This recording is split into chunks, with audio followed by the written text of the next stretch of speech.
Okay, we are ready to start. Welcome, everybody.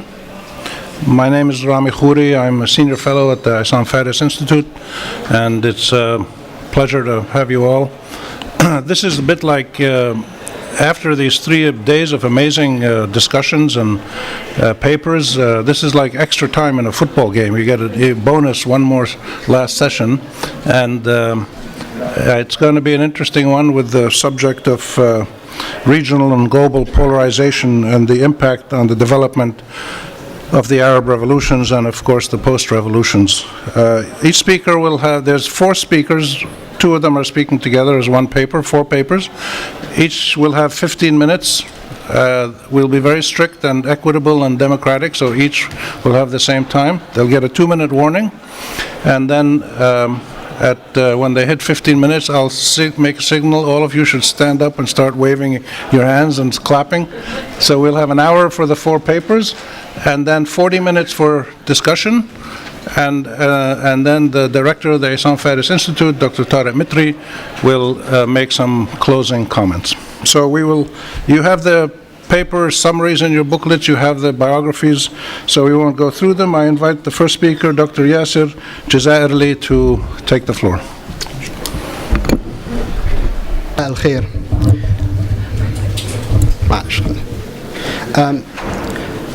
دراسة سياسة الولايات المتحدة تجاه الثورات العربية دون وضعها في سياق أسباب فشل هذه الثورات ما عدا التونسية سيؤدي إلى سوء فهم هذا البحث وإدراجه ضمن خطاب منتشر يضخم دور الولايات المتحدة في المنطقة. لذلك يجب الإشارة إلى أن هذا البحث يشكل فصل من فصول سياسة الاحتواء، وأن الدور الذي لعبته الولايات المتحدة أقل أهمية من العوامل الأخرى، وهي التحارب الإيديولوجي، السياسات العربية، وظهور تنظيم الدولة. بل أن الدور الأمريكي لم يكن لينجح لولا هذه العوامل الثلاث. لأسباب جيوسياسية تركز هذه الدراسة على سياسة الولايات المتحدة تجاه الثورة السورية، وتقدم قراءة تقول بأن هناك استراتيجية تتبعها الولايات المتحدة، وأن هذه الاستراتيجية كانت قد نشأت قبل الثورة ولكنها أصبحت أكثر أهمية لأنها أضحت أداة ليس فقط لاحتواء الثورة السورية بل أيضا لمواجهة التغير الذي كان قد حصل في تركيا في 2003. هذه الاستراتيجية هي في الحقيقة مزيج من الاستراتيجيات التي يناصرها جون ميرشهايمر وإدوارد لوتواك، وهما 2 من كبار منظري الاستراتيجيات والعلاقات الدولية. المحاضرة التي ألقاها فرانك ويزنر أمام المركز الوطني للدراسات الأمنية في إسرائيل في أيار مايو 2011 تلقي الضوء على 3 نقاط هامة بالنسبة للولايات المتحدة والثورات العربية. ويزنر كان سفير الولايات المتحدة في مصر من 86 وحتى 91، وهو المبعوث الذي أرسله أوباما إلى مصر بعد اندلاع الثورات لحث مبارك على إجراء تغييرات جذرية. أشار ويزنر في محاضراته إلى كتاب جورج أنطونيوس الصحوة العربية، وقال بأن العالم العربي يعيش صحوة ثانية ضربها طويل ونتيجتها مجهولة، وأضاف أن انعكاس هذه الصحوة على أمريكا وإسرائيل سيكون عميقا وسيغير توازن القوى في الإقليم. ونبه ويزنر جمهوره قائلا: نحن جميعا ضعفنا بسبب ذلك. ويزنر يقرأ الثورات كتغير سلبي بالنسبة للولايات المتحدة وإسرائيل، ويضع كلا البلدين في البوتقة نفسها، أي أن ويزنر لا يفصل بين إسرائيل والولايات المتحدة عندما يتكلم عن الشرق الأوسط، مما يعني تداخل ما هو إقليمي إسرائيل مع ما هو عالمي الولايات المتحدة. بدأت الثورات العربية بعد 4 أشهر من انسحاب القوات الأمريكية من العراق. بعد خسارتها لحرب العراق عادت الولايات المتحدة إلى سياسة تشبه لحد ما سياستها بعد خسارة حرب فيتنام. ففي ذلك الوقت ظهر مبدأ نيكسون دكترين الذي هدف إلى إنقاذ تواجد الولايات المتحدة في المناطق الاستراتيجية واعتمادها بدل ذلك على قوى محلية. وقد اتخذت أمريكا إيران كرجلها القوي في منطقة الخليج في ذلك الوقت. وفي ذلك الوقت أيضا أطلق كيسنجر عبارته الشهيرة: إيران هي الحليف الطبيعي للولايات المتحدة. بعد أن وصلت حرب العراق إلى أوج فشلها في 2007 أعاد توماس فريدمان طرح عبارة كيسنجر في مقالة شجبت السعودية وامتدحت إيران.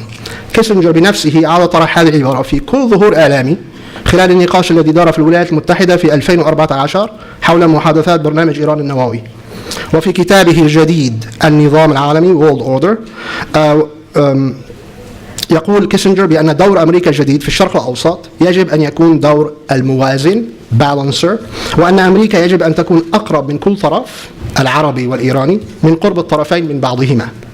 وكانت الرسالة السرية التي أرسلها أوباما لخامنئي في تشرين الأول أكتوبر 2014 عارضا عليه الشراكة في الحرب على داعش في العراق وسوريا مقابل التوصل إلى اتفاق حول برنامج إيران النووي أحد الخطوات التي اتخذها الرئيس الأمريكي للتوصل لهذه الغاية. بعد فوز أوباما في الانتخابات الرئاسية وقبل دخوله البيت الأبيض بشهر، نشر مفكر الاستراتيجيات وأستاذ العلوم السياسية في جامعة شيكاغو جون ميرشهايمر في مجلة نيوزويك مقالة بعنوان عودة إلى التوازن الخارجي. أنا ترجمت كلمة التوازن الخارجي، هو المبدأ يسمى باللغة الإنجليزية offshore balancing. إذا أحد عنده ترجمة أفضل من ترجمتي فتفضلوا من فضلكم. دعا فيها أوباما إلى العودة إلى استراتيجية التوازن الخارجي التي تبنتها أمريكا خلال الحرب الباردة. هذه الاستراتيجية تعني أن الولايات المتحدة تسحب قواعدها من المناطق المهمة بالنسبة لها وتستخدم القوى المحلية لكي توازن بعضها البعض، وتتدخل فقط عندما يختل توازن القوى في المنطقة. وأعطى ميرشهايمر مثالا كيف استخدمت أمريكا العراق لاحتواء الثورة الإيرانية، ولكنها هاجمت العراق عندما احتل الكويت. يقول ميرشهايمر: هذه الاستراتيجية ستشجع القوى الإقليمية على التنافس لجذب الولايات المتحدة إلى طرفها ومن خلال ذلك ستسهل استراتيجية فرق تسد. نهاية الاقتباس.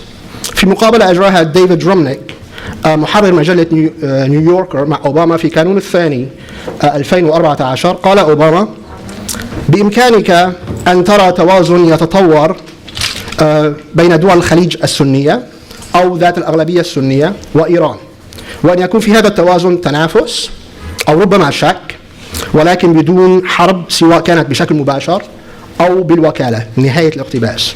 يضيف أوباما بأن النظام القديم، التوازن القديم، لم يعد بالإمكان الحفاظ عليه. نهاية الاقتباس مرة أخرى. على عكس ما يطلبه ميرشهايمر، وعلى عكس ما يشاع عن أن الولايات المتحدة أقل اهتماما الآن بالشرق الأوسط وتتجه إلى الشرق الأقصى، فإن أوباما أو أي رئيس أمريكي آخر لن يغلق القواعد الأمريكية في الخليج أو في أي منطقة أخرى مهمة بالنسبة لأمريكا.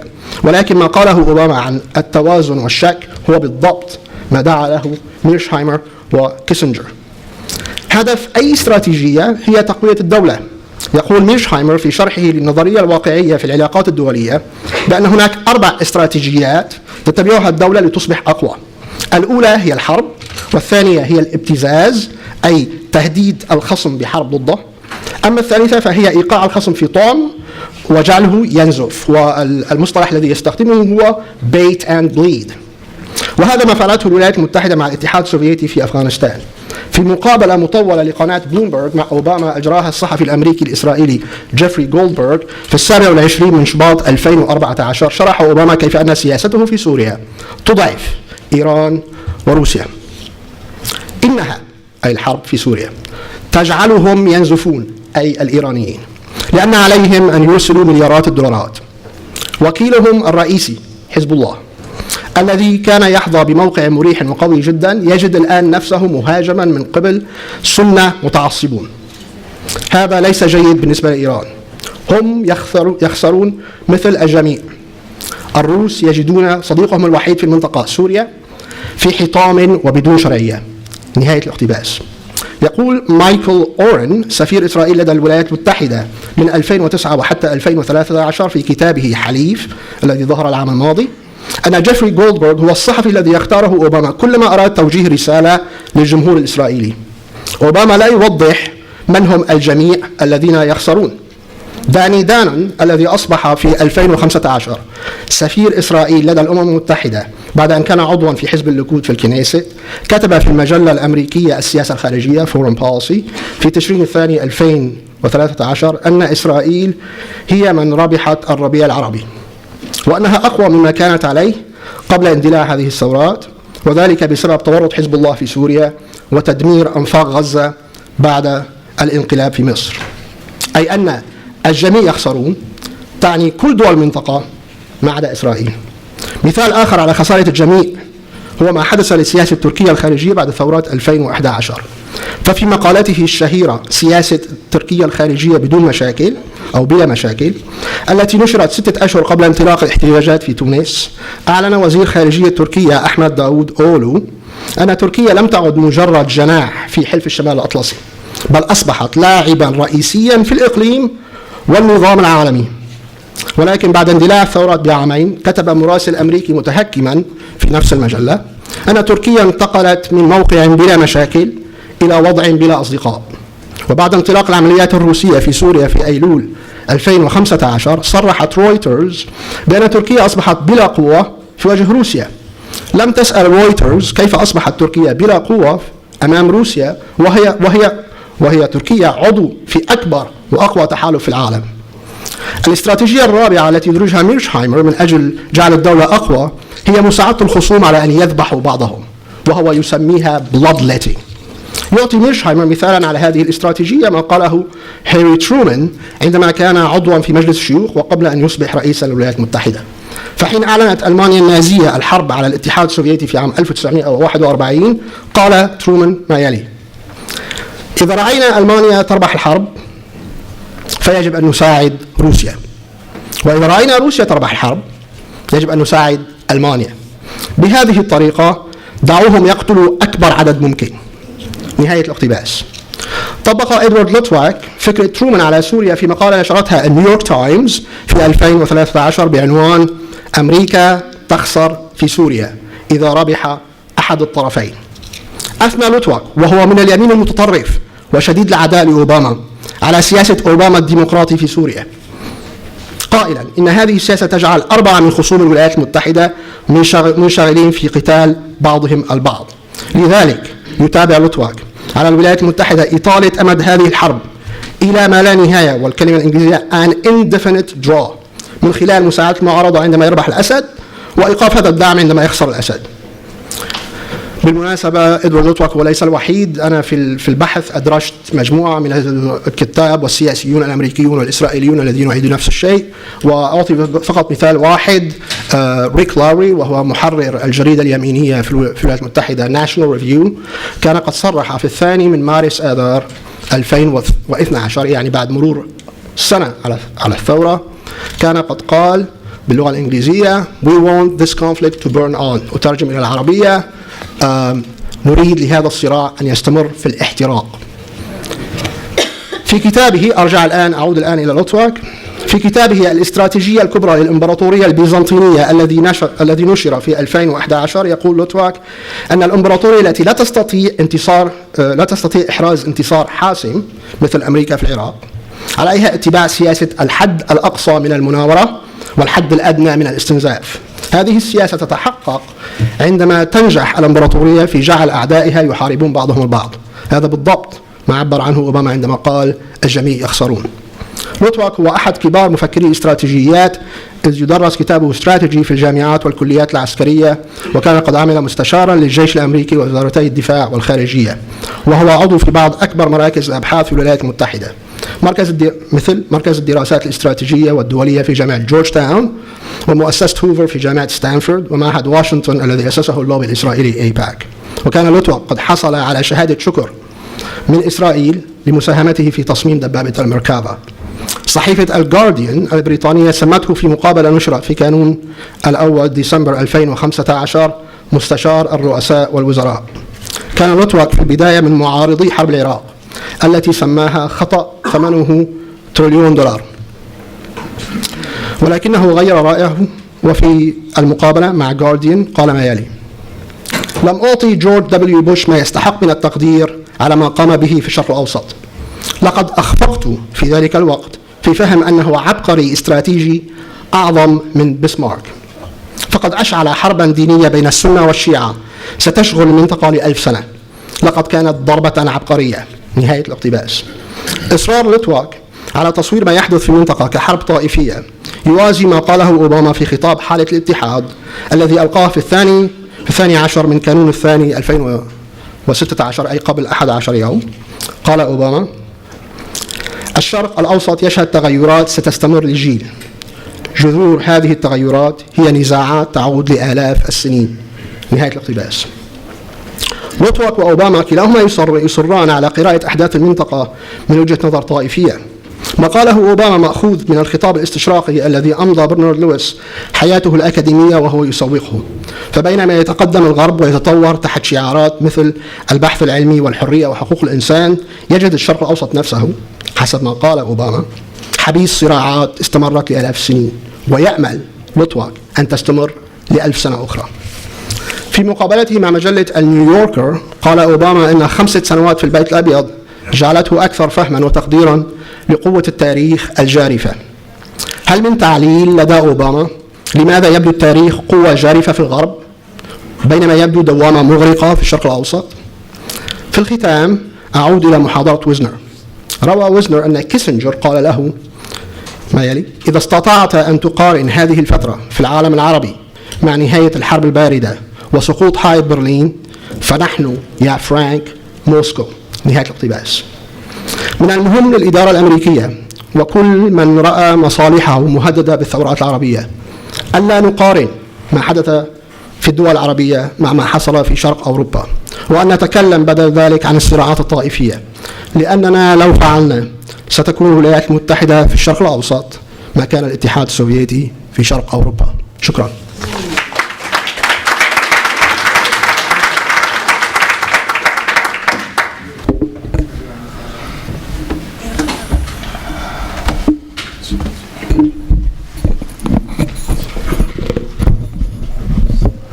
هل أتكلم العربية؟ ولكن Just 1 second. Let me fix this. Oh, you can start. It's yours. ولكن يتكلم الناس. So the rest of the talk will be in English unless Fouad wants to change. We're okay? In the nutshell, our talk is to think about how foreign influence on Arab countries is affecting them and affecting some of the internal politics. So in a nutshell, we think that this foreign influence is contributing to some of the instability and therefore to some of the skepticism and doubt and mistrust in Arab countries. I'll go into a little more detail about this idea. We're interested in how the foreign influence is influencing internal domestic politics and regional politics. For example, we think this helps, as many people have said at the conference, to establish frontier relationships within and factional alliances that can be within and between borders and economic hegemony by some states and people within and outsiders. And those, we know in political psychology, are going to have psychological consequences on the population because this is the context in which people are living. So we'll show you in particular that it produces a sense of insecurity, of uncertainty, and mistrust in many directions. And we don't mean this in a clinical psychological sense, just in a social sense. So then another way to analyze how this happens at the inside countries level is that all of those psychological states are bred by and contribute back to corruption within the states, to people feeling ambivalent about different political movements, and to sort of skepticism that things could improve or trust in the principles and whether they can ever be realized. And we think that this happens really regardless of support. So of very widespread support for democratic principles, which we'll show you. So just to clue you about what kind of foreign influence we mean, of course, American and military intervention is quite infamous, but in addition to that, many Arab countries have a lot of non-governmental organizations, international organizations, the strong hand of many multinational corporations that, as far as I can tell, no one governs. There's political violence that is contributed to with direct and indirect armament.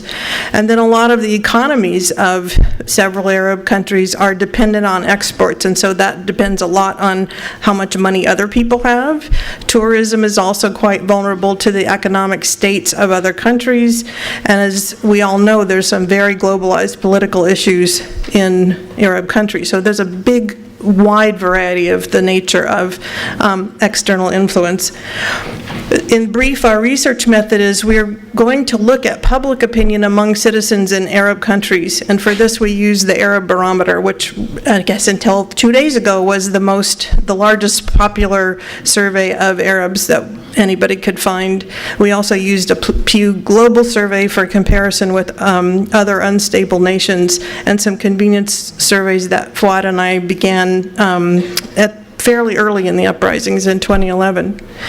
We're looking at that set of psychological processes within the larger context in which the nations are. And so for this we use a lot of objective measures about the state of nations, the Fragile States Index, there's a Corruption Perceptions Index, there's a Human Development Index, there's human rights scores, and so forth.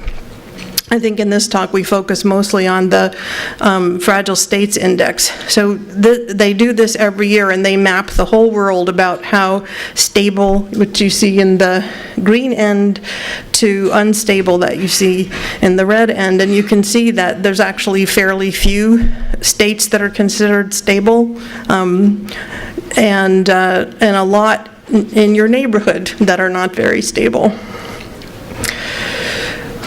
And as we said, we think that this instability can affect people despite the fact that Arabs, at least the ones who have been surveyed so far, have widespread support for democracy. There's 90% or more of people in all of these countries that say that they would like democracy, that it's a good or a very good thing and appropriate to their country, and so forth. As you know, because you've been listening to 3 days and doing 700 years of research on Arab politics, they're complicated. And all the citizens know that, or at least 2/3. So when in this survey, in 3 different years, over 2/3 of the public agreed that politics is so complicated that I cannot understand what is going on. Right, and that kind of thing leads to a level of uncertainty. And we found, in fact, that that's not because people aren't paying attention. People who pay attention to the news and people who don't pay attention to the news endorse this equally. So what about this outside interference? How is that affecting people? Well, you probably know that the ones who are interfering often try to argue that they're doing it to help Arabs or to help the state of the world, right? So since I was in school, there was this slogan, "Be nice to America, or we will bring democracy to your country." And there's a similar kind of cartoon going on with Russia, that Russia is actually helping Crimea by bringing them back home to eat boots. If you ask, though, if you look at what the public is saying, here I'm showing you the relationship between 2 measures that were done in the surveys.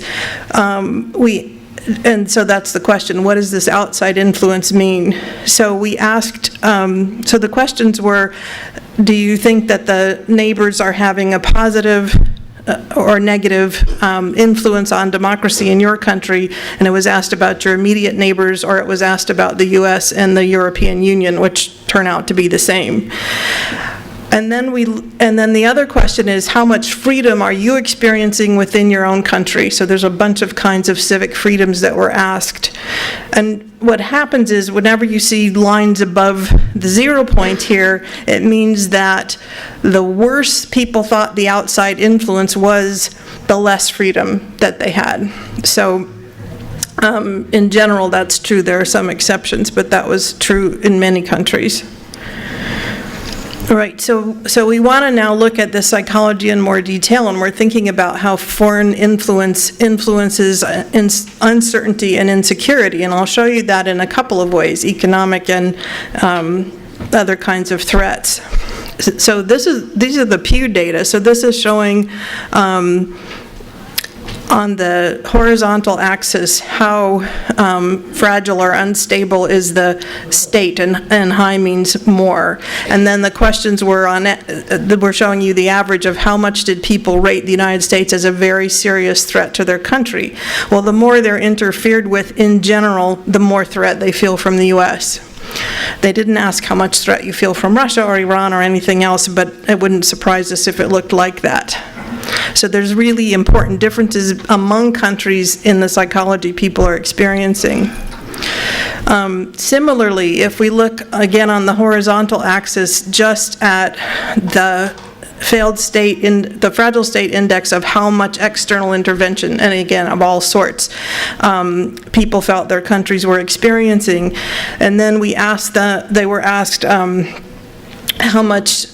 What do they expect their economic future to be like?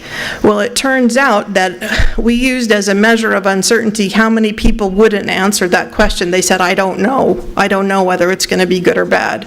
And you can see here again that the more external intervention is, the higher proportion of people who said, I don't know what to tell you about economics. It happens the same way if instead it's the same predictor variable, psychological variable, if you look at how much security each country has. The less secure it is, the more uncertainty the people in it are expressing. Is that my turn? Okay. Okay, so we've heard that in general, democratic political systems are consensually seen as good.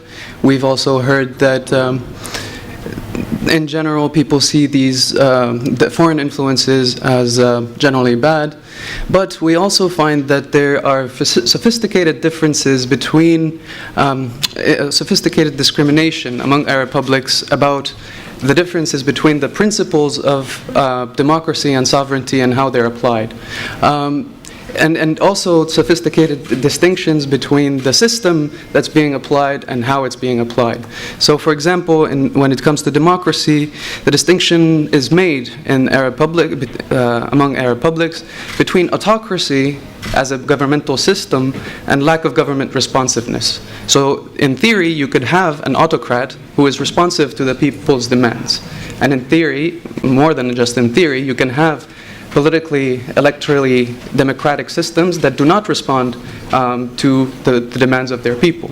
So for example, recently a major study came out in the US that shows that the policies of the United States government tend to reflect the preferences of the very wealthy in the US and not so much the less wealthy. And as well, we saw that there's a distinction between neighbor and Western influences among Arab publics. So there's a very sophisticated understanding of systems, principles, and how those things play out in practice in our countries. But in principle, democracy and sovereignty themselves are not among citizens' primary demands. If you look at the Pew data, in fact, those primary demands tend to be provision of public services, transparency and lack of corruption, basic civic freedoms. Among an open-ended list of responses, not one of them is an abstract, principled, or systemic kind of demand. It's very, very concrete. So what we have been thinking is that this rejection of foreign influences, instead of being a principled rejection of influences on the basis of sovereignty, like elites talk about it, it comes partly, at least, from the effects these influences have on other expectations and how the governments themselves in those countries end up providing those services. And I'm going to show you some data about that. So, for example, if you look at the perceptions of government services across 12 Arab states in the Arab Barometer, you'll see that the more external intervention, and by intervention here we reiterate that we're not talking about military intervention only, but in the broader sense of influence in general, the more intervention there is, objectively, the more people thought of government services as being poor. Similarly, the more intervention there was, the more publics in these 12 Arab states that were surveyed in Pew distrusted those governments. This is a scale where the higher it is, the more mistrust there is. An even closer relationship between corruption perceptions and external intervention. An 82, a correlation of 82 is quite rare in social science, except between GDP and other objective indices. To have a corruption perception index and an objective index correlate to this degree means that there's at least if not a causative association, then an associational construct or cluster that binds them together in some way. And this brings us back to our overall idea that foreign influences, as well as directly affecting psychological consequences, like we've already said, and affecting domestic politics, there's a feedback system between all of these influences, so that insecurity and uncertainty and mistrust feed back into the domestic political system, increase polarization, increase corruption, and increase problems in the rentier relations, for example, between elites in Arab and other unstable countries and elites in more hegemonic or dominant countries that are intervening or using their influence in those countries. So, in general, major powers use positive justifications, like we mentioned earlier, like you're going to benefit others through your influence in the world. And they use humanitarian or egalitarian justifications for interventions.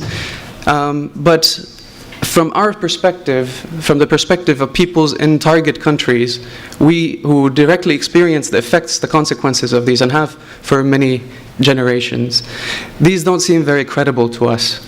But we have to recognize also that the publics in the countries that are intervening have not experienced instability the same way we have, do not often hear about the negative consequences or see the connection between those negative consequences and their interventions or their influences, especially when those influences are through what they're called, what's called soft power, not the obvious military intervention so much, but also through economics or media or so on. So in this context where publics in major powers think that what they're doing is for beneficial reasons, and on the other hand, we think that that's unlikely to be the only case. In some cases that might be true to some degree. It is not surprising when you ask people about how they feel about the uprisings in 2011 in our convenience surveys, that you see that in stable states in general, and this is not just Arab states, in general you find that stable states find that or think that the uprisings will benefit Arab people. And at the same time that they won't benefit major powers like the American people. Whereas if you look at the more unstable states, you find that there is not this belief that these uprisings will bring any benefit. There's no disagreement with that idea, but there's that uncertainty. We don't really know whether this is going to be a good thing or not. And this brings us to how people feel about these uprisings. And we know from collective action psychology that you need a level of emotional connection to collective action movements for you to participate in them. So we looked at both negative and positive feelings. In more stable countries, we find that it's almost entirely positive. People have very positive feelings about those uprisings. And this was 2011, 2012, and might have changed since then. But in general, the idea is, in less stable countries, we have more ambivalence, we have more skepticism, we have more uncertainty. And so even in our emotions, we're more complex. We have both positive and negative feelings at the same time. If you, for example, take a look at the right-hand column. So in summary, foreign influences increase people's sense of threat and uncertainty. This threat and uncertainty in political change settings lead us to emotional ambivalence and can curb activism and can change even the strategies of activism. We don't talk about this in this paper, but there's plenty of work going on that. In terms of implications, we also have to think about the interventionist states' publics and how those governments market intervention and influence abroad to their own people. They get very simplistic ideas of what their governments are doing in terms of their foreign policy. And the data reflect that. So they need more sophisticated perspectives about their own and others' political systems. So, for example, if you ask Americans whether they think their country is democratic, most of them will say yes, even though objectively it is not. It is oligarchic. In terms of others, also in terms of what instability, foreign influence, and interventions mean, because having no direct experience, having this marketing campaigns by their governments to them, directed at them, they have no source closer to our opinion and our experience and our understanding of what it really means to experience outside influence to inform their decisions and their preferences when they go to the voting booth. The last point, so in conclusion, I think that democratization, because of what we discussed in terms of citizen demands, more concrete, more need-based, more development-based, and also because of the influences of foreign factors. Democratization has to happen in a bottom-up and pragmatic and indigenous approach. And it has to include both cultural, social, and political elements. If you divorce any of those things from another, it's unlikely to have any beneficial consequences in the long term. Thank you.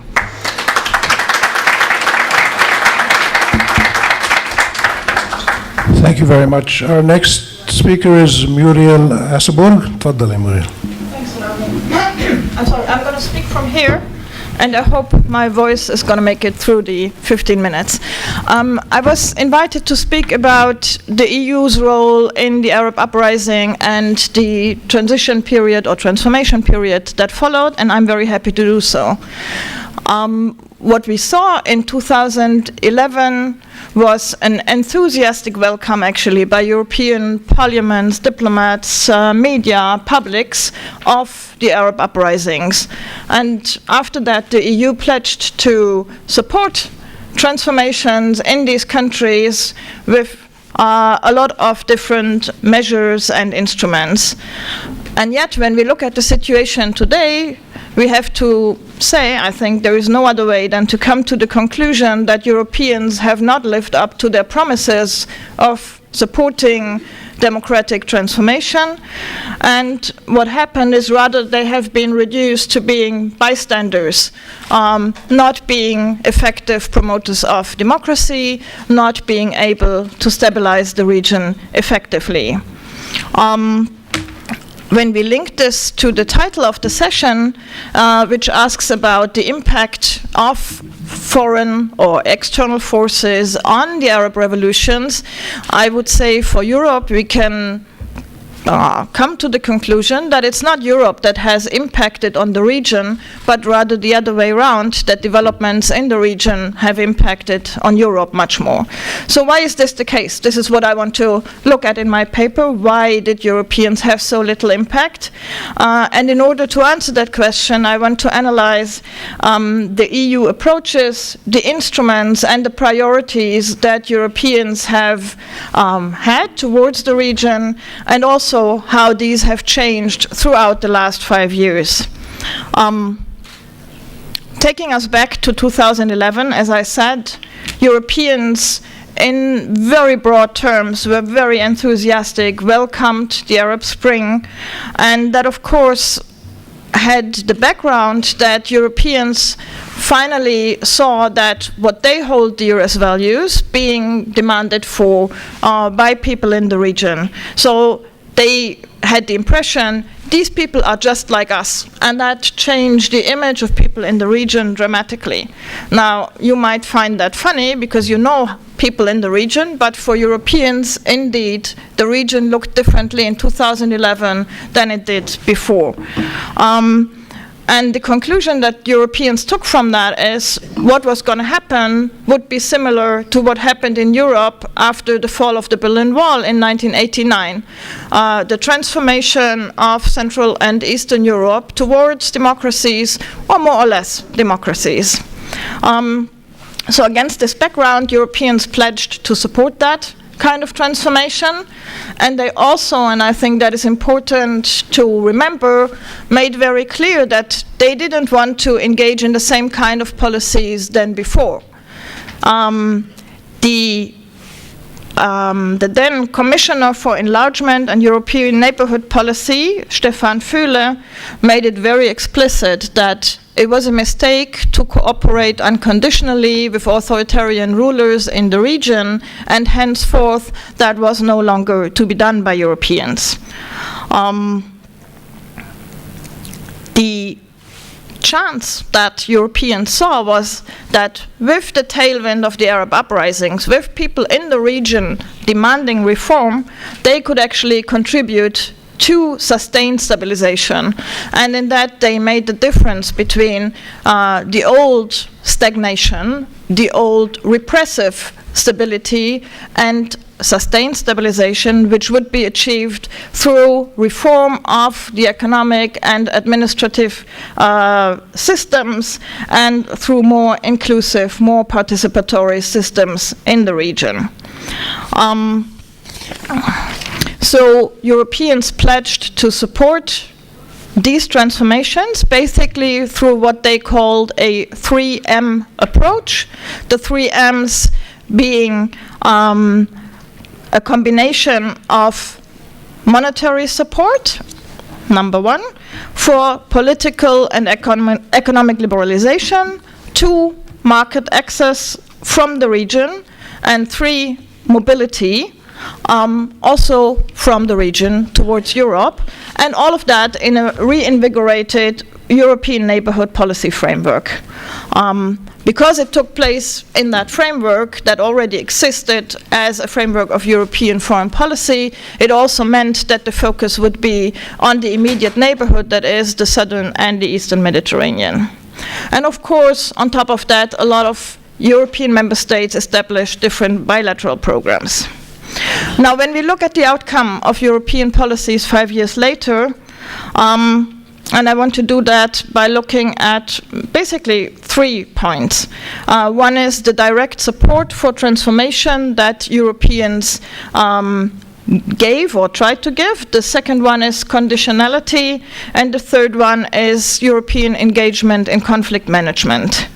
When we go to the first point, the question of support for transformation, and we look at the region, we see that Europeans had an influence only in one case, and that is in Tunisia.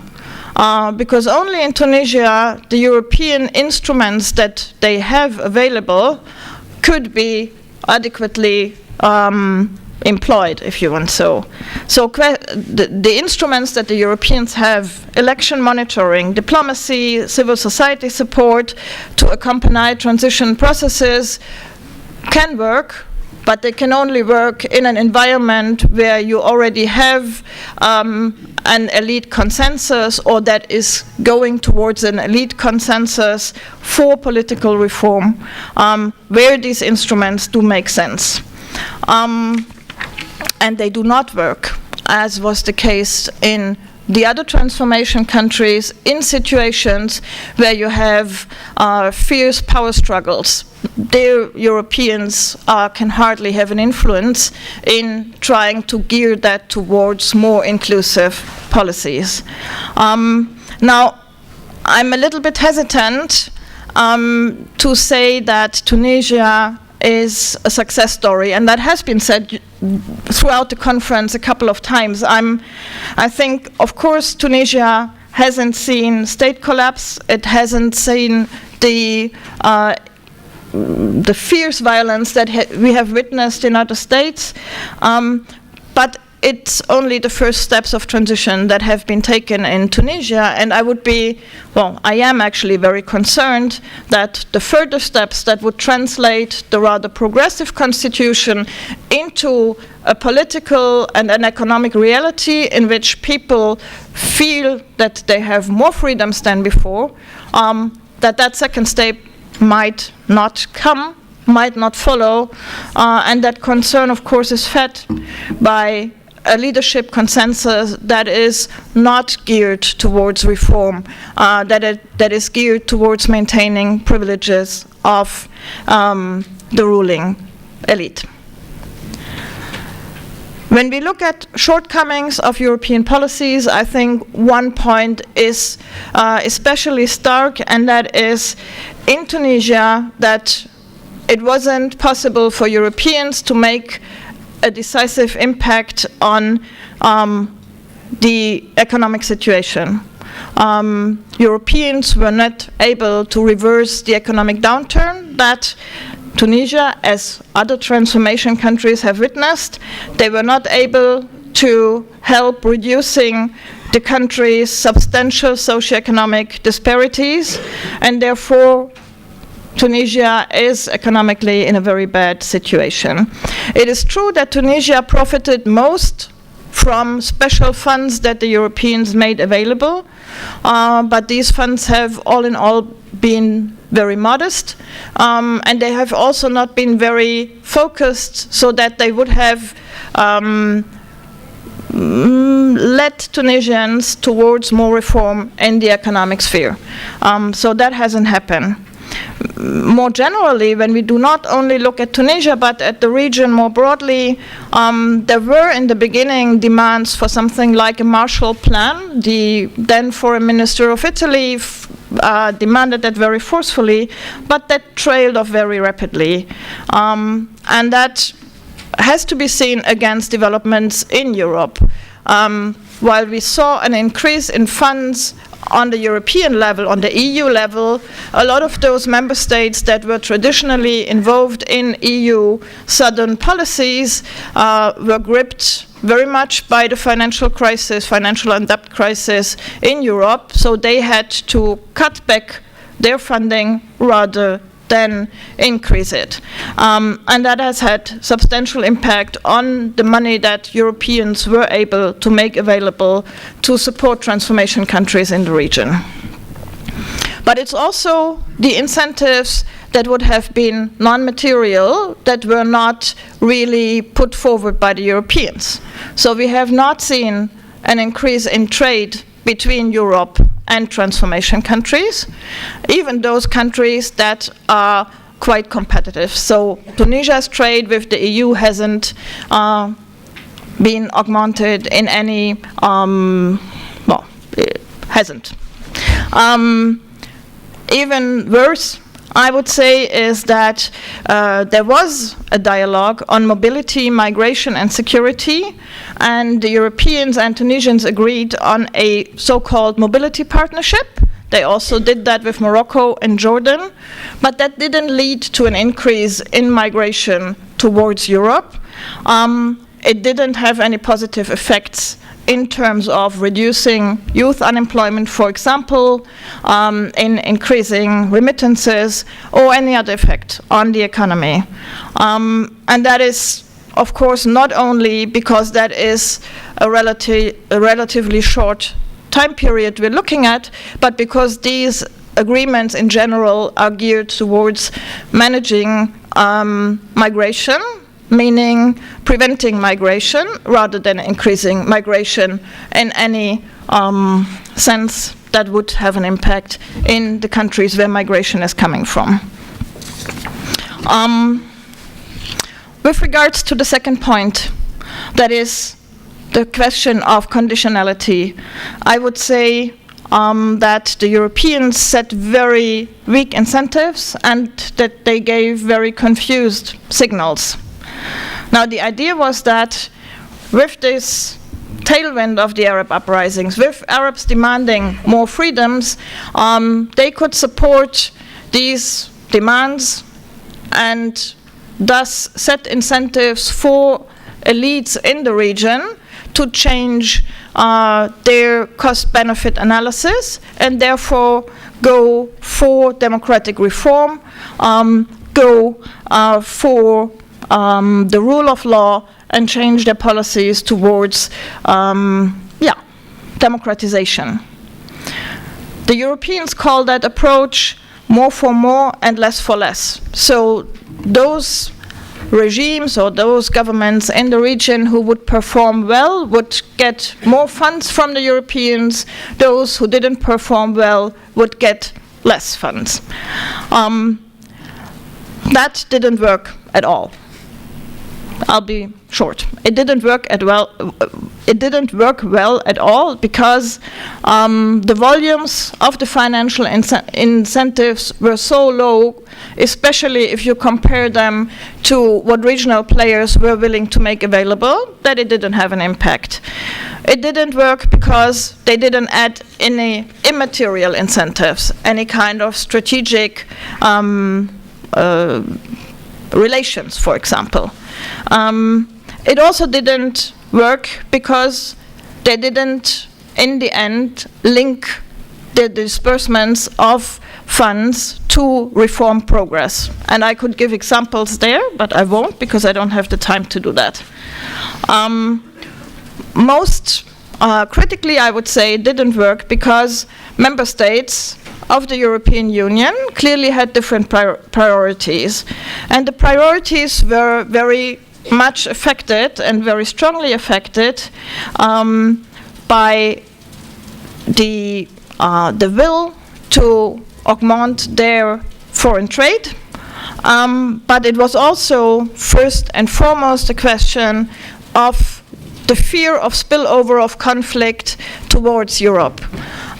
So the interest in cooperating with authoritarian leaders to curb migration and to prevent terrorism coming to Europe has been the most priority, and that has started basically immediately after the Arab Spring, but has become worse and worse. And we're now back to a situation where Europeans are exactly in the trap of the dilemma that was formulated by Mubarak and his ilk. It's us or chaos, and we're back therefore to cooperating with these leaders, trying to limit the impact of conflict to Europe, with the result that is exactly the opposite result. And in addition is not only increasing the impact of conflict in the region on Europe, but is also destroying European principles, European institutions, and European values. And I'll stop there.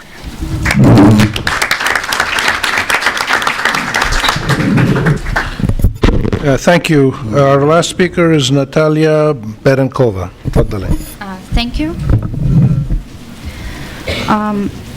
It's not on, I don't think. Push the button. Where is it? Is it on? Huh? Yeah? Okay. It's working. Thank you. We have been discussing for 3 days that within the last years, the Middle East and North Africa have witnessed significant popular mobilization and politicization of people. And the region saw the increase in weight of civil society organizations, political movements, and also powerful militias with different goals. So this research is aimed at analysis of Russian foreign policy and its changes towards non-governmental actors with transnational agenda. Analyzing the issue, we paid attention to those organizations and movements and structures that are crucial participants of international political process in the Levant and occupy a noticeable position in Russian policy towards the region. So in the 1990s, Russian foreign policy in the Middle East was not active, but since the late 2000s, Russian leadership got in search of new mechanisms to secure its political and economic interests. So establishing relations with different states and governments were seen as good opportunity, and still Russia's policy remains quite multi-directional, and it is usually perceived as its strength. And since that time, it adopted realism as primary guideline in its foreign policy, and that means that it has no preferences in regimes to deal with, and if regimes are stable and predictable. So it's classical realist approach to state and as an integrated whole, where foreign policy isn't influenced by internal politics. Well, I can name a number of most important to my mind theories at current time. It is, of course, Kenneth Walt's neorealist approach, and one more theory that attracted halfway attention of Russian leadership is neo-Marxist Emmanuel Wallerstein's world system theory. So BRICS countries are these kind of semi-periphery. So this also explains the Russian commitment to multipolarity that is actually more complex if one looks at it from a realist perspective. And also, according to current developments, we should note Alexander Dugin's Eurasianism, that is to big extent sheer geopolitics, and that was marginal for most part of 2 decades, and after Ukrainian crisis it gained attention. So what is also important to note is that starting the late 2000s, following economic growth and varied bicolor revolutions on its borders, Russian political leadership started to invest in instruments of soft power, emulating the experience of the West in the days when importance of modern communications and information technologies can't be ignored. The main target group of Russian soft power is, of course, the near abroad and countries of former Soviet Union. In relation to the Middle East, in 2007, the Russia Lyom television network were studied, and the same year witnessed the opening of Ruski Mir fund that was aimed at facilitation of Russian language studies. Despite initial skepticism towards the Arab Spring, in the beginning of uprisings, Russia didn't see any threat to its interests, and its policy was more reactive than proactive. However, with the fall of Muammar Gaddafi and NATO operation in Libya came the understanding that such processes would lead to proliferation of radical groups and negative consequences on Russian economic interests. So this Libyan syndrome caused the Russian hard stance against any foreign involvement to internal crisis. So Libya case is perceived by Russian leadership as a even fracture in international order, an attempt to end tendency of multipolarity, and as a prelude to Ukrainian crisis. So the fear of the Libyan scenario in Syria ultimately put Russia in the camp of those of status quo in the Arab world. So let's turn to actors. Relations with non-state armed actors are not novelty in Russian policy. Speaking about Levant region, glaring example is the case of Hamas and Hezbollah.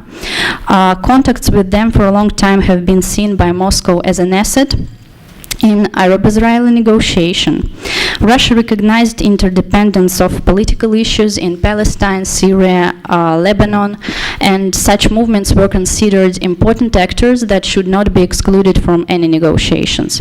So representative of the Russian Ministry for Foreign Affairs always confirmed the thesis heard by me many times that Russia maintains or establishes relations with any non-governmental actor except those in terrorist list. Notice that can help to understand policies that the decision about recognition of a particular organization as terrorist is made by Supreme Court, and this judicial body can only make decision on the basis of particular organization's activity within the borders of the country. So this principle excludes from the list of interlocutors ISIS, Jabhat al-Nusra, and all organizations connected to Al-Qaeda. The example when policy to deal with all clash with this terrorist list may be the cause of Mohamed Morsi. On the one hand, he was elected president. On the other hand, he has connection to Muslim Brotherhood.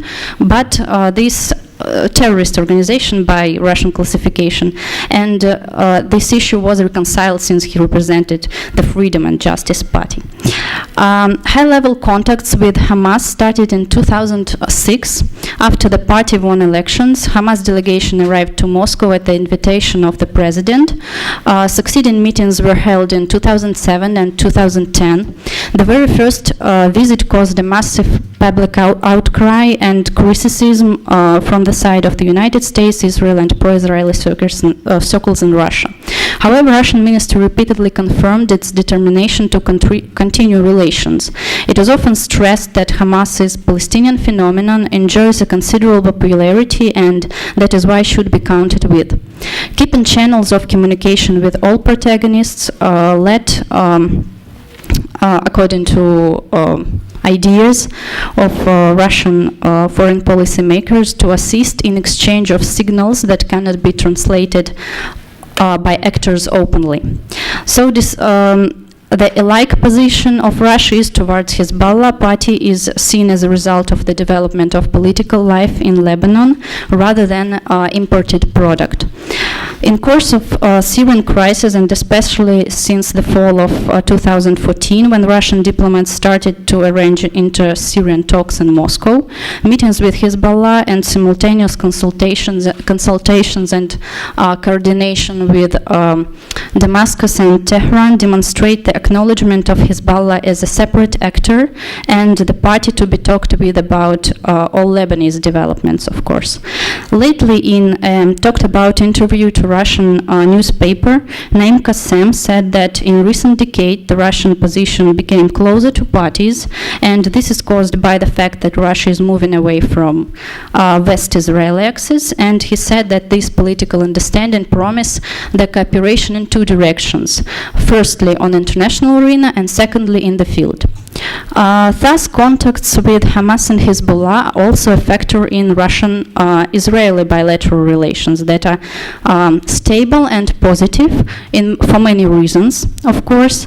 And after it became clear that Russia will step further to Syrian conflict, Benjamin Netanyahu made an urgent visit to Moscow, expressing his anxiety about a positive opening of the second front and transfer of weapons to Hezbollah.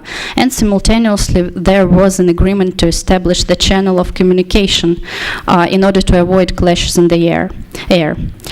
Since the outbreak of the Syrian crisis, many observers automatically put Russia to so-called resistance axis, but despite all four actors are on the same side of the fence, it is dangerous for Moscow to be involved in any sectarian discourse, and there is no anti-Israeli component. The issue of takfirism in a way also unites Russia with the cause of this group. Since the Chechen conflict, the fear of proliferation of its radical forms remains strong, I mean Islam radical forms. At the same time, Russia has the largest indigenous Muslim population in Europe, which since the 1990s cannot be excluded from the world's trends of Islam development. All radical Salafi groups are seen by Russia as potential threat to the stability inside the country and in Central Asia.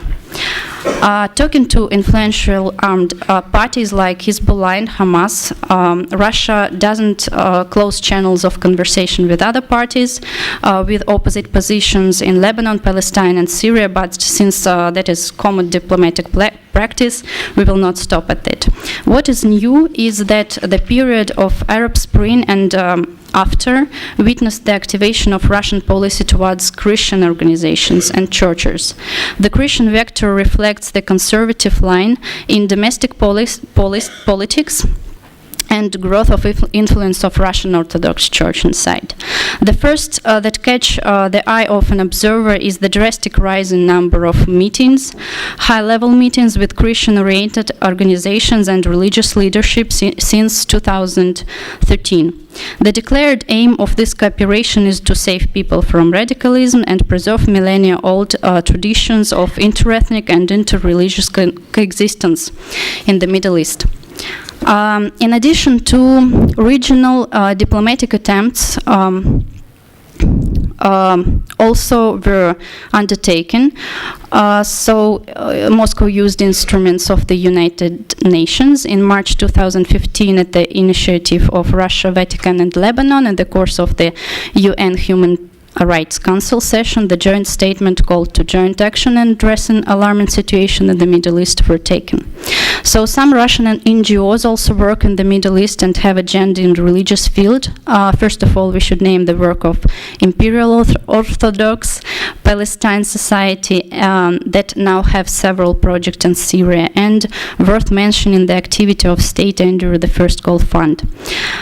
In their rhetoric about Christian suffering in the Middle East, Russian officials stepped from time to time in the civilizational discourse, in contrast to liberal rhetoric focused on freedom of speech, individual and minority rights, democracy, what are perceived as universal values. Russian discourse proposes a conservative alternative and addresses traditional religious communities, both Muslim and Christian. That's why from time to time Russian officials on the wave of trade relations go even further in their rhetoric, accusing Europe of aggressive secularism and of shifting away from their civilizational foundation, and so on and so forth. Such discourse is the result of Russian domestic conservative turn, as I have already mentioned, and recent attempts to gain an idea in its foreign policy that could be proposed to others.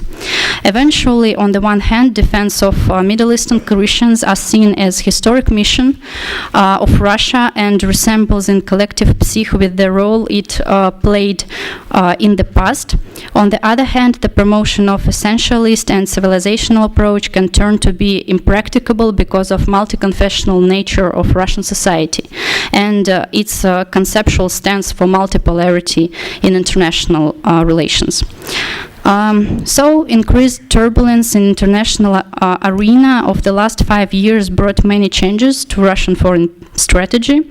Arab Spring activated Russian policy in the Middle East and Levant in particular, and intensified contacts with non-governmental actors with international reach. Arab Spring demonstrated once again and very clearly that traditional realist or neo-realist approach to international relations couldn't work well alone. Relations between nations are determined by relations of their people, and Western countries are champions in that sphere. After the deterioration in relation with the West and its turn eastward, Russia found itself in search for ideological background for its foreign policy and in search for new instruments of action also. So in regards to the Middle East, such idea was found in support for brotherly Christian communities, despite the fact that Russia kept and even intensified its contacts with non-state actors. The policy in Syria still clearly shows that states are still preferable partners Russia feels comfortable with. So, I'm done.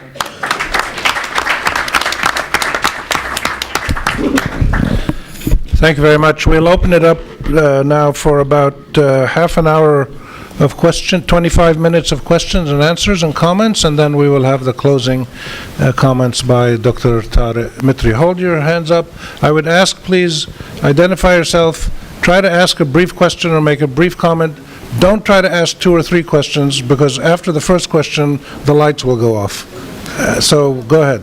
هنا نخال صحفية. أنا كنت بس حابة أطلب من الأستاذ بوز الدين والأنسة براتو إنه لو يقدموا لنا شوي خلاصة عن دراستهم يلي لاحظت تأثير التدخل الأجنبي من الدول المجاورة، لأنه مع احترامنا للبانل أهمية الدراسات عن الدور الأوروبي والروسي والأمريكي، بهمنا كمان نعرف أكثر عن دور الدول الإقليمية المجاورة لنا مثل إيران وتركيا. شكرا كثير. Thank you. تفضل. Then we'll come back here. There's microphone, please, up here. Thank you very much. It's on. Just point it straight at you. Thank you very much. What I would like to ask concerns something that has not been mentioned, so it might sound a little bit offbeat. However, none of the speakers mentioned anything about interests of multinationals. We've not heard anything about Rosneft, about ExxonMobil. When Dr. Djazaerly, I think, was talking, he was quoting various pundits, various knowledgeable people, I'm sure, but there was nothing mentioned about economic interests and what European firms were wanting to sell to Iran, etc. Another issue, the last one, I promise, is that I haven't heard anything mentioned throughout this meeting about efforts to return the loot that has been stashed by various governments, various leaders in this region, mainly in European banks, I expect. The loot that has been stashed in foreign banks, mainly European banks, it's estimated to be around $700 billion. Thank you. Okay. Anybody on this side? Okay, there's one in the middle, then, yeah, the lady in the middle, then we'll come back here. Thank you. My name is Muriel and thank you. And my question goes to Felicia and Fouad. It's very interesting how you put this, and I wanted to ask, what is your take about the first, like at the beginning when the uprisings happened, there was also a kind of sense of the more international coverage and the more US seems to be involved, the more secure those on the streets will be. So I would say that to an extent there was also, I think maybe also Syria is making like not intervention, like there was never a hope of intervention, but there was also an idea of, oh, I'd feel more secure if we are out there in the news and if you really listen to us and have us, and it gave a higher sense of security. So maybe what you do out of that. Okay, I'm going to ask a question and then we'll give the speakers a chance to comment, and we'll go for another round. I'd like to ask Natalia. The Chinese are making quite a dramatic entrance into the Middle East this week, actually. They've been doing a lot of things behind the scenes. The Russians are trying to have been working closely with the Iranians, the Egyptians, and the Saudis, arms sales and other things. Do you see a Russian, Chinese, American competition growing in the region, in the economic level, the military level, and therefore the political level? I think that in a way, yes. There are growing Russian interests in the region, and from my point of view, it's primarily economic. Of course, a kind of alliance between Russia and China, it is probably just temporary, but still there is a lot of intention to continue this cooperation, but still, if we talk about China, its instruments is also, it's of course generally economics. It doesn't interfere much in regional affairs politically. So China, yeah, it is will be the growing factor, of course, in the future. Do you want to start down there? Sure. But use the mic, please. First.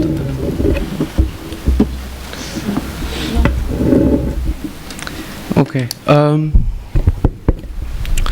With regards to the question about neighbors' influences, that was not the specific focus of our studies, but I can say that what we did see was what you would expect to see. Those nations that have historically troubled relations with their neighbors tended to see those relations as more troublesome for the uprisings as well.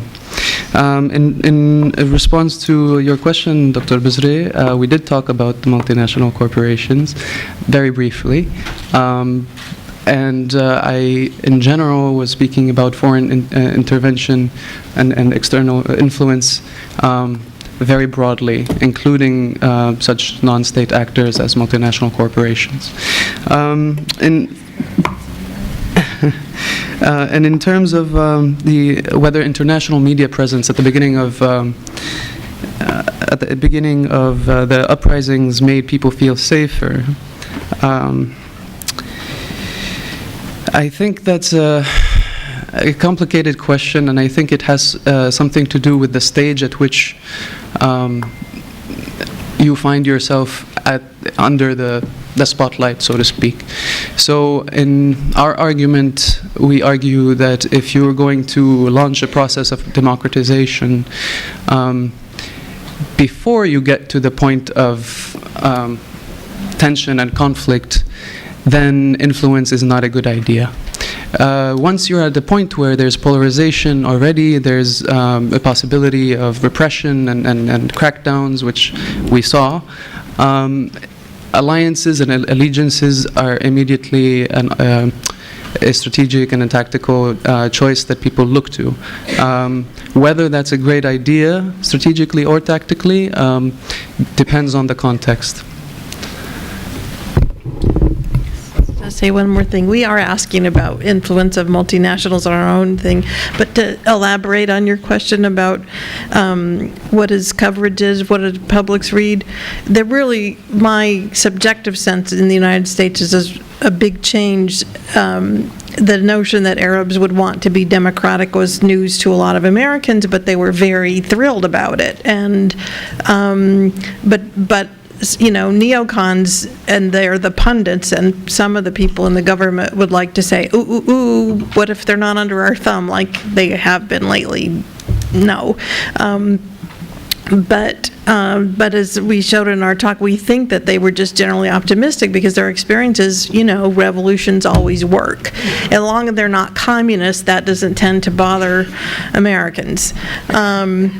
So, you know, but there's also a lingering stereotype that's going to come in, which is Arabs don't know what democracy is, and they're just violent anyway, and they can never sort out their politics. And you see, I'm using the word there, because that is the sense, I think, even among people who feel very awful about what's happening in Syria. And there are U.S. Americans who do, as well as lots of Canadians who are actually doing good things to welcome refugees.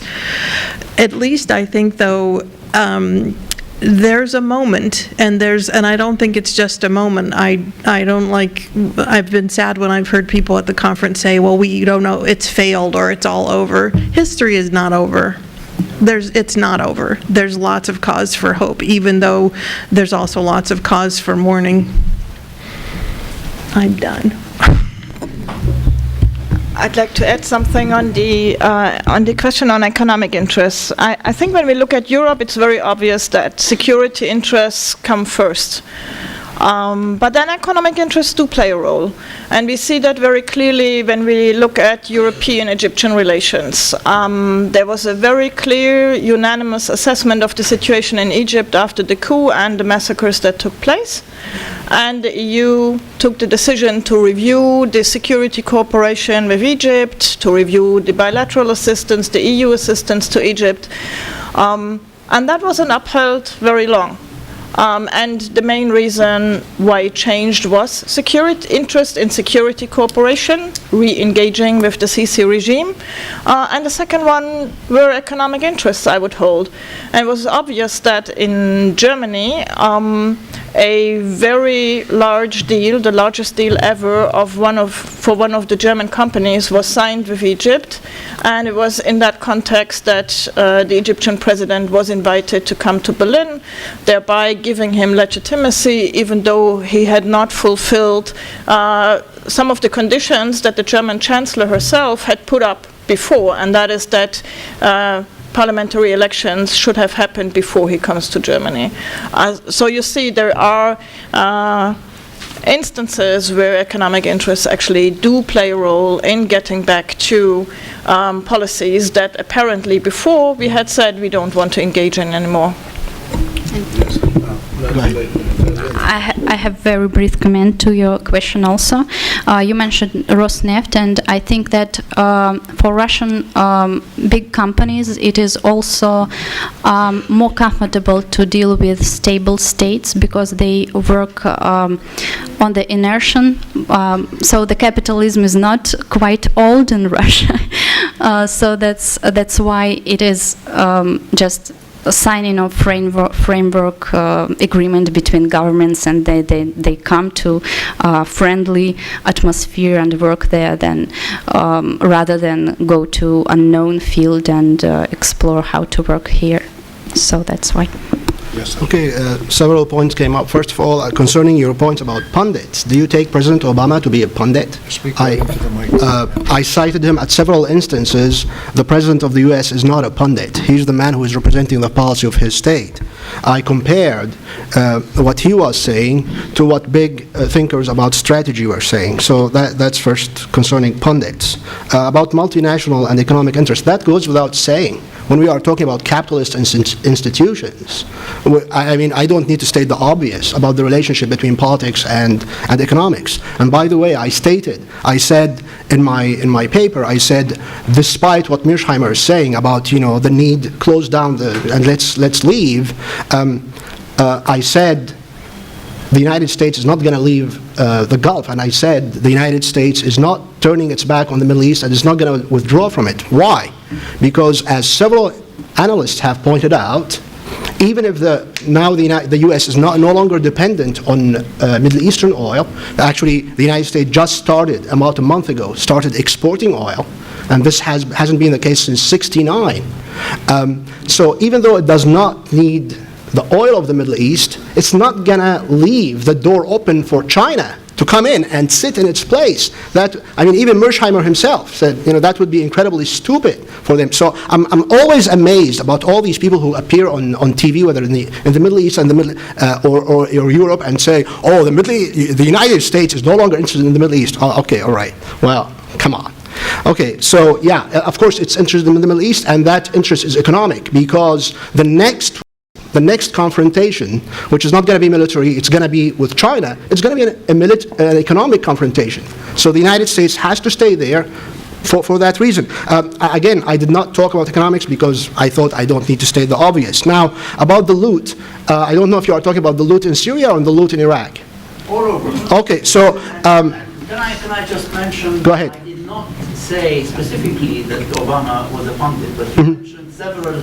Yeah, well, of course, we have, that's the point, that's the point of the study. The point of the study is to show, I said at the opening, I said there is a strategy, here are some of the big strategic thinkers, and let's now compare it with what Obama is saying. Because it's not just, Obama doesn't set policy. It's, as Michael Hayden just said it 3 weeks ago on Al Jazeera. He said it so clearly. He said there is something called, and I was fascinated that this is the first American, but Michael Hayden, by the way, for the people who don't know him, he was a former head of the CIA. I've never heard an American state it so clearly when he said there is something called al-hukuma al-da'ima. That's how Al Jazeera translated his statement in English. So there is somebody setting policy. It's not just Obama speaking about for himself. He's speaking as a head of a state, and I was comparing to just one thing. So loot, Iraq, you probably have heard hundreds of pieces of historic pieces, archaeological pieces have been returned. Syria, we have to wait until see what's going to happen to it, and then we're going to start talking about loot. I want to just one last thing about intervention. Question here and to the audience. I haven't heard a single Syrian who was opposed to intervention.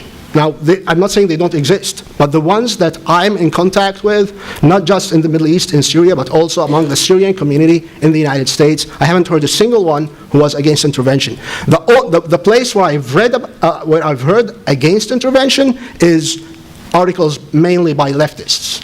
Now, I know this is a very controversial topic, but I'm going to ask the people who are theorizing and talking about intervention to please put themselves at the receiving end of the barrel bombs, or what Gaddafi said, zenga, zenga, as he was getting ready to. So I understand that, there is a politically correct way to talk about intervention, etc., and how the consequences, blah, blah, blah. Okay. And I myself understand all the complications to it. But at the same time, I want somebody to please go and sit someplace in Aleppo or in Libya and theorize to me from there and give us your opinion, especially once you lose your son or your family. all of them, they just disappear under it. Go ahead. Can I just... But we don't want to have too much... He made me sound as though I'm asking for intervention. Okay, you can clear it up. I'm sorry. This is not directed to you. I said, talking intervention. Afterwards, go ahead, Muriel. Just one point on that, because I think it's important. When we look at interventions over the last 5 years, I don't see any humanitarian intervention at all. And I think that it's important to take into account that people might ask for humanitarian intervention, but what they get is not humanitarian intervention. There is no such thing as a humanitarian intervention. It does not exist. Well, I agree with that. But what you are saying is people want others to intervene to stop, for example, barrel bombing. I'm not saying I want. I am saying what I have heard from people who have lived in these places, whether it's in Libya or in Syria. I'm not stating a case for intervention. I'm giving a response to the paper and to the discussion that have been going about intervention. As a political scientist, I'm not a political scientist, you are, right? We all know that states are not charitable institutions. Okay, states pursue their interests. Okay, so there's no such thing as a humanitarian intervention. States intervene when they see it is in the interest, whether it's economic, political, etc. Nobody, do you really think that Angela Merkel is receiving 1 million Syrians because she's being charitable? No, of course not, but that's a different question. Yeah, and the area of the world, the Middle East, which has the most number of people in direct need of emergency aid in Yemen, Syria, Iraq, and many other places, Palestine, Gaza, other places, seems to be the place where the rest of the world has completely forgotten about the idea of the right to protect and just completely refuses to deal with it. So there is a moral issue here as well as a realpolitik issue. Another round of questions? Here? Speak into the mic. Yeah, just point it out. Working? Yes. Yeah. I had a few questions. Perhaps the But first just is ask one, please. Pick the most important one. Very quick. Pick the most important one so that everybody gets a chance. It's to the European German. About Germany's role within Europe as being dominant, and about the contradictions within the European Union concerning intervention. And the question you mentioned about Tunisia, it's because Germany, you said Europe managed to do something. It's because of Germany's role, I think, because I think Germany had invested a lot in Tunisia. And I have a very quick question to the Russian. We don't have time for more than one. I'm sorry. If there's any other questions? Okay, go ahead, and then we turn it over to Dr. Tarek Mitri. I apologize for the, we have to stick to the time. If people would like to answer that? Okay. Very quickly, I don't think you can say that Germany is dominant in Europe. Germany is dominant in some areas. That is the economy, that's the financial game, the very ugly things that we've seen over the last 5 years. But of course, Germany is not dominant when it comes to military action, for example. Then Germany is very small, and it's been the French and the British that have been driving European interventions in the region, in Libya, in Mali, and also, of course, now in Syria and Iraq, not humanitarian interventions. I do think that Germany did play a larger role in Tunisia, and that was because it was, if you want so, not tainted by a colonial past in North Africa. So it made it much easier to be viewed positively. But then again, talk to a lot of Tunisians, they see the German role not as positive at all, because they would tell you that Germany was very strongly pushing for the Brotherhood to take on a prominent role, and they facilitated that. So yes, they did take on a role, but it was viewed very differently by different parts of the Tunisian population. Dr. Tarek Mitri, please. Sorry, I'd like to respond to the comment about interventions, because I think it relates to our paper. And then Tarek. We did mention that in our poll data, we don't find that among the citizens' primary demands that Arab publics are married to the idea of sovereignty. We did say, for example, that the surveys that we did were in 2011, 2012, before the Syrian situation became dire. In general, what our argument is that foreign influences on the development of political processes indigenously and domestically, before they get to the point of conflict and to the point where geostrategic and the major power strategy and other considerations become an issue, there is still foreign influence. And that influence has negative effects on domestic politics and on the psychology of publics that are experiencing that influence. Thank you. Okay. Thank you. No, keep your seats.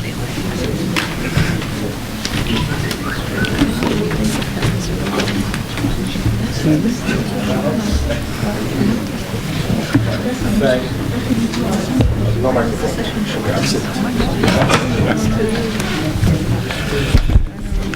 Thank you very much for a great panel, and I appreciate the fact that you've accepted to be the last panelists in a 3 days conference, a very busy conference, speak on Saturday evening, and see people leaving the room. That did not affect your ability to continue discussing. I'm amazed by the ability of the audience to engage with panelists in this conference. This is not my first conference, and I'm genuinely amazed at how interested the audience seems to be on every issue that was raised in those 3 days. I'm not making a speech, only a few minutes. It's mandatory to say something before we disperse in peace. That's all. So it's basically niceties and words of thanks and everything. So, and they will be in Arabic, if you don't mind. سررنا بكم جميعا في هذا المؤتمر، وأخص منكم الذين أتوا إلينا من بلاد بعيدة أو الذين أتوا إلى بيروت لأول مرة، وقد التقيت عددا من الذين لم يزوروا بيروت من ذي قبل، فلهؤلاء يعني كلمة محبة وترحيب خاصة. وأخص أيضا الذين يشاركون في مؤتمر كهذا لأول مرة. لقد سعدنا بوجود عدد من الباحثين الشباب، وهذا ما أعطى لمؤتمرنا حيوية نفتقدها أحيانا كثيرة في المؤتمرات العلمية. كان البرنامج كثيفا وساعات العمل طويلة، اعذرونا. حشرنا الكثير في أيام 3،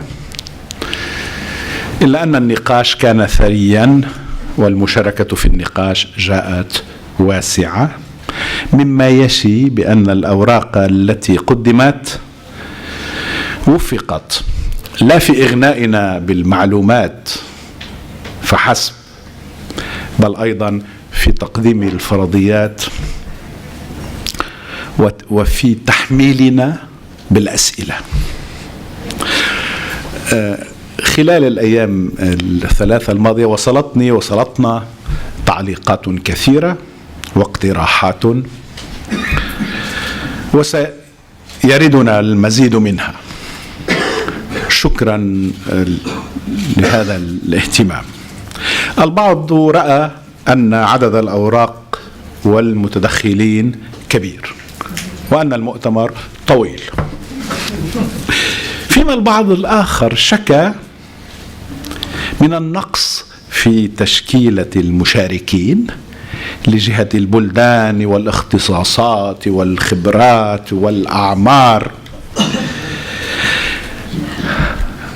وأراد أن نبقى معا أكثر من أيام 3. عملنا جاهدين لسد النواقص، لم نحترم نسبا محددة بين المشاركين من بلدان، لأن أعطينا الأولوية كما ذكرت لكم في بداية مؤتمرنا للاقتراحات الواردة إلينا. وجهنا دعوة عامة وفوجئنا بأن مشاريع الأوراق التي اقترحت علينا فاقت توقعاتنا، واضطررنا بطبيعة الحال كما هي الحال في مؤتمرات علمية أن نغربل الاقتراحات وأن نعهد بهذه المهمة الجليلة لمجموعة من الأساتذة المحكمين من الجامعة الأمريكية في بيروت أو من معهد الدوحة. وأغتنم الفرصة ها هنا لأشكرهم لأنهم ساعدونا باختيار الأنسب. ربما لم يختاروا بالضرورة الأفضل، على الأرجح اختاروا الأفضل، لكنهم في كل الحالات اختاروا الأنسب.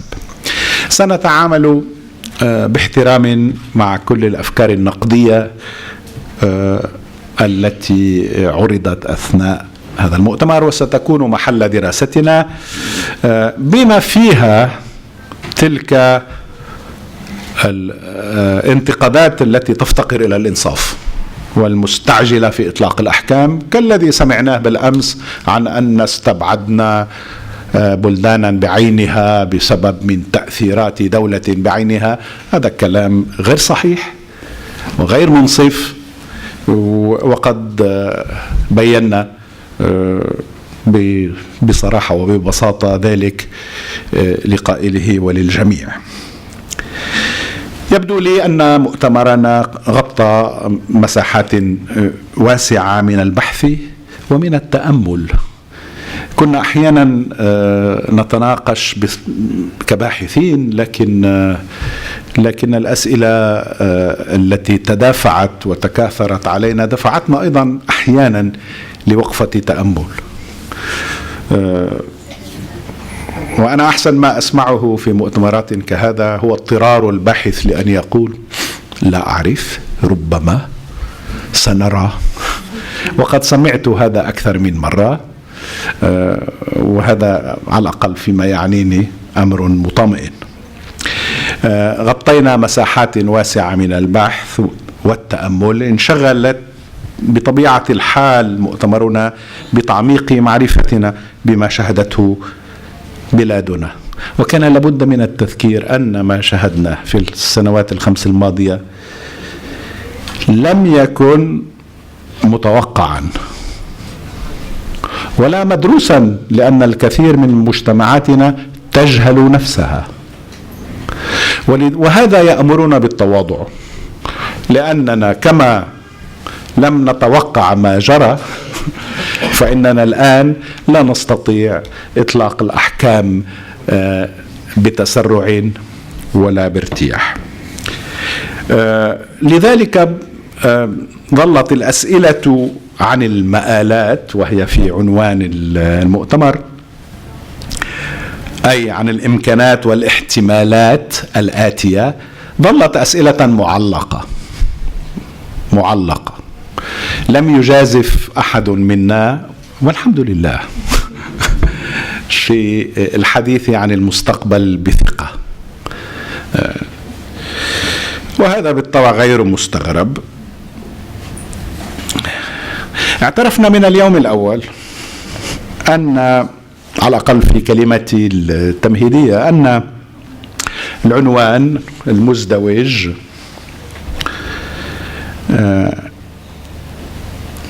تحيط بكلماته أو بمصطلحاته الغشاوة، وهو يحتمل الالتباس. وقلت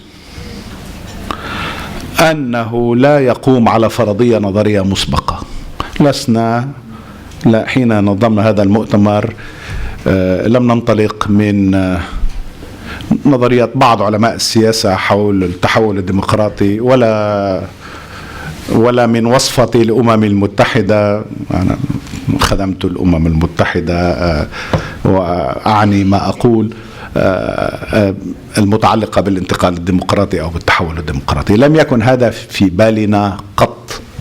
لعل الكلمة الأساس التي كانت تهمنا في هذين العنوانين هي عبارة عسر. فضلتها مع الزملاء على تعثر، لأن بعد العسر يسرا، على أمل أن نتجاوز هذا العسر.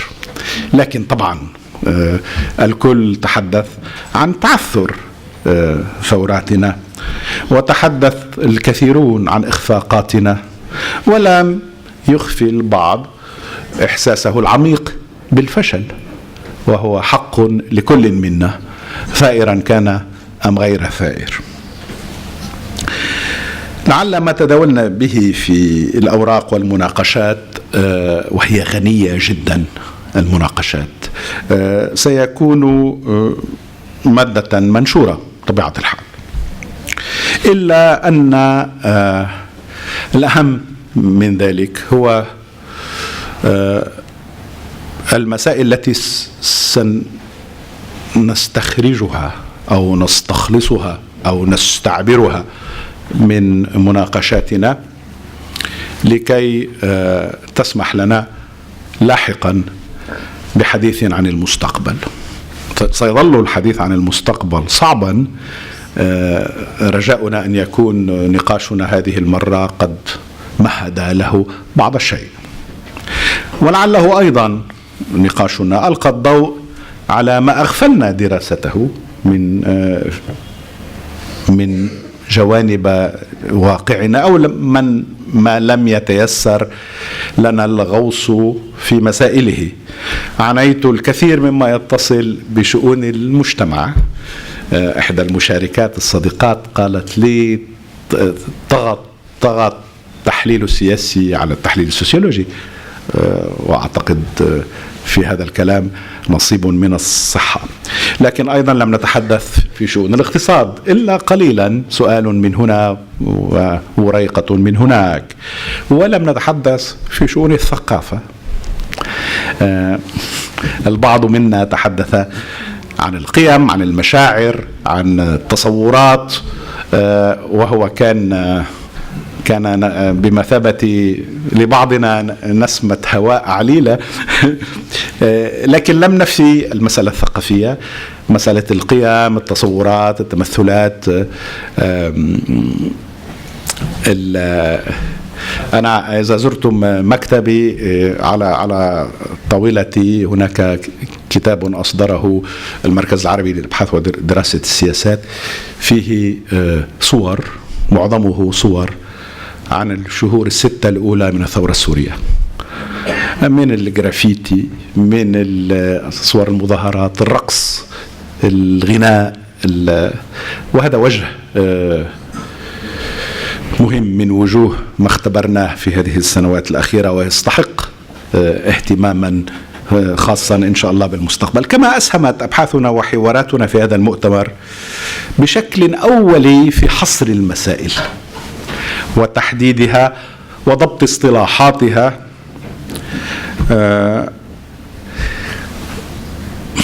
أنا أعرف أن الكثيرين يبدأون، لا سيما بيننا نحن معشر العرب، يبدأون بالحديث عن المصطلحات وضرورة ضبطها، وأحترم هذا، لكن ويعملون. أما علماء السياسة أو علماء الاجتماع فكمان ينزعون إلى مقارنة المصطلحات حسب مدارس العلوم الإنسانية. هذا كله مهم، لكن في ظني الأهم من المدلول هو الدال، أن نفهم الدال ونستنطقه. في ظني أهم من أن نصرف جهدا كبيرا في هذه المسائل. ستبقى المصطلحات مشوبة ببعض الغموض، ستبقى محط سجال. هل نحن أمام تحول أم تغير؟ هل هي ثورة أم انتفاضة؟ هذا النقاش لن يتوقف، لكن لا يستحق أن يستغرق كل جهودنا. لن نتسرع في أمر المتابعة، لكننا سنتابع العمل. سوف نتدارس صيغة المتابعة استنادا إلى خبرة هذا المؤتمر. قد لا ندعو لمؤتمر كبير مثل هذا، إلا أننا قد ننظم ندوات أصغر متخصصة أكثر في مسائل أثيرت هنا. تبقى لي كلمتان، أولهما قولي أن المؤسستين اللتين دعتا إلى هذا المؤتمر ونظمتاه، أي الجامعة الأمريكية في بيروت معهد السياسات، والمركز العربي للإبحاث ودراسة السياسات في الدوحة، أن هذان الهيئتان عملتا بانسجام قل نظيره وبروح زمالة نعتز بها، وهو ما يعد بتعاون مستمر إن شاء الله. أما كلمتي الثانية والأخيرة فهي الشكر من أعماق القلب لفريق العاملين في الجامعة الأمريكية وفي المركز العربي للبحث والدراسات ودراسة السياسات. لن أسميهم فردا فهم كثر، فهن كثيرات، ولن أعدد أفضالهن. قالت العرب: الفضل يعرفه ذووه. بارك الله فيهم جميعا لكل ما قدموه وللابتسامات التي لم تفارق شفاههن. والسلام عليكم.